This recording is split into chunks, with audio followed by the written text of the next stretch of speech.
Cùng bên nhau đón Giáng sinh, trao tặng nhau những chân tình để thêm ấm áp giữa đêm mùa đông. Từ trên cao tuyết đã rơi, những thiên thần bay khắp trời, nào ta cùng hòa nhịp Giáng sinh.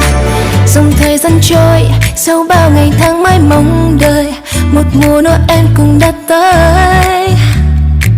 Ngoài đường tuyết rơi, bao nhiêu người háo hức nói cười, trẻ con ríu rít hát vang trời.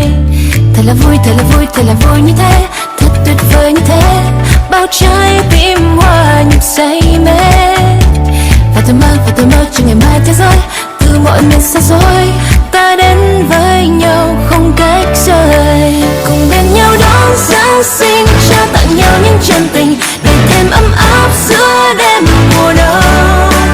Từ trên cao tuyết đã rơi, những thiên thần bay khắp trời, nào ta cùng hòa nhịp Giáng sinh. Giáng sinh đã đến rồi, lung linh lung linh, Giáng sinh đã đến. Lung linh lung linh, Giáng sinh đã đến rồi, lung linh lung linh, Giáng sinh đã đến.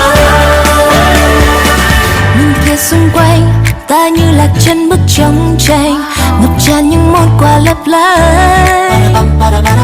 Dòng người trôi nhanh, những giấc màu xen lẫn âm thanh, hòa trong đêm Giáng sinh an lành. Thật là vui, thật là vui, thật là vui như thế, thật tuyệt vời như thế, bao trái tim hòa nhịp say mê. Và tôi mơ cho ngày mai thế giới từ mọi miền xa xôi,